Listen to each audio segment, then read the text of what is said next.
L'accident vasculaire cérébral est l'une des premières causes mondiales de mortalité, entraînant un décès toutes les 10 secondes. En France, on compte un AVC toutes les 4 minutes, ce qui est un chiffre hallucinant. La question cruciale qui se pose est donc la suivante. Peut-on identifier les signes avant-coureurs d'un AVC? Découvrons ensemble ces indicateurs souvent méconnus. L'accident vasculaire cérébral affecte gravement le cerveau, compromettant l'apport sanguin en raison d'une artère obstruée, AVC ischémique, ou rompue, AVC hémorragique. Ainsi, il est essentiel de reconnaître les signes avant-coureurs avant que l'accident cérébral ne se matérialise. Voici le premier. Trouble de la parole. Patrice, un homme dans la cinquantaine habituellement fier de sa robuste santé, a récemment expérimenté un épisode troublant de dysfonctionnement de la parole. Lors d'une soirée avec ses collègues, sa prononciation s'est soudainement altérée, atteignant un point où les autres avaient peine à le comprendre. Bien qu'il ait été surpris sur le moment, les symptômes ont étonnamment disparu au bout de 10 minutes. Patrice a attribué cet incident à la fatigue, ne s'en préoccupant guère. Cependant, le matin suivant, le quinquagénaire s'est réveillé avec une paralysie soudaine du côté droit, incapable de bouger ni son bras ni sa jambe.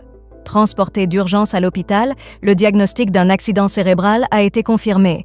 Les problèmes de parole de la veille étaient indéniablement un signe avant-coureur de l'AVC. Les accidents vasculaires cérébraux surviennent fréquemment dans l'hémisphère gauche du cerveau, qui abrite les zones cruciales du langage. Les troubles de la parole peuvent se manifester même lorsque l'esprit est clair. On peut subitement éprouver des difficultés à articuler correctement, la prononciation devenant défectueuse, ou bien avoir des difficultés à comprendre ce que les autres disent, formuler des phrases excessivement longues dénuées de sens, ou inversement s'exprimer par des phrases incomplètes. Ces symptômes d'aphasie signalent un risque élevé d'accident cérébral. En cas de manifestation soudaine de tels problèmes de langage, il est impératif de consulter immédiatement. Troubles de la vision. Un signe avant-coureur supplémentaire d'un AVC réside dans les troubles de la vision. Les anomalies survenant dans les voies visuelles peuvent entraîner divers symptômes, dont la vision floue, la vision double, voire même des hallucinations visuelles. Souvent, ces manifestations visuelles sont attribuées à tort à des problèmes oculaires courants, tels que la presbytie, diminution de la capacité à voir de près due au vieillissement, ou à une simple fatigue oculaire.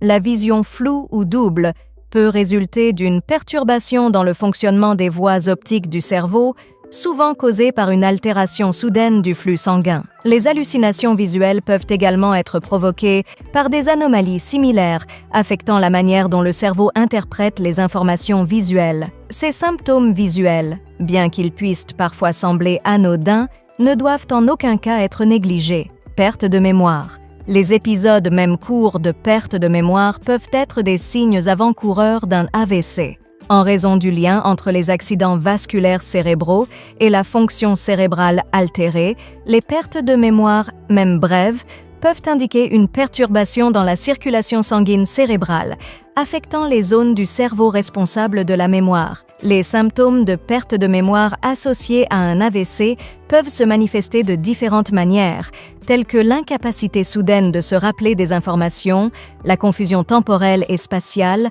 la répétition de questions ou l'oubli de moments récents. Si vous connaissez des épisodes de perte de mémoire, cela peut être un signe que le flux sanguin vers le cerveau est compromis, même temporairement. Paralysie et perte sensorielle. Dans le contexte fréquent d'un accident vasculaire cérébral ischémique, une variété de symptômes de paralysie peuvent se manifester, affectant typiquement une moitié du corps. L'AVC ischémique survient lorsqu'une artère cérébrale est obstruée, entraînant une diminution du flux sanguin vers une région spécifique du cerveau. Les symptômes de paralysie qui en résultent sont souvent le résultat de la perturbation de la fonction normale des régions cérébrales responsables du contrôle des mouvements et de la coordination motrice.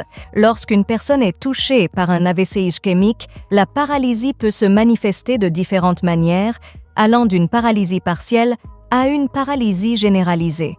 Les membres du côté opposé à l'hémisphère cérébral touché peuvent être particulièrement affectés, entraînant des difficultés à bouger le bras, la jambe, voire tout un côté du corps.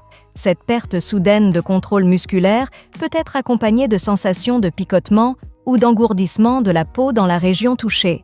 Ces sensations peuvent résulter de l'altération de la transmission des signaux nerveux le long des voies sensorielles. Elles sont anormales et sont des indicateurs cruciaux de la perturbation de la fonction neurologique et peuvent accompagner la paralysie, fournissant ainsi des indices supplémentaires d'un possible AVC ischémique. Sensation de vertige. La sensation de vertige, souvent attribuée à la fatigue, peut revêtir un caractère précurseur d'une attaque cérébrale. Un vertige intense, qu'il soit accompagné ou non d'une perte auditive soudaine, de nausées ou de difficultés à rester debout, doit être interprété comme un signe d'alerte sérieux nécessitant une attention immédiate. Le vertige dans ce contexte ne doit pas être négligé en le considérant simplement comme une conséquence passagère de la fatigue.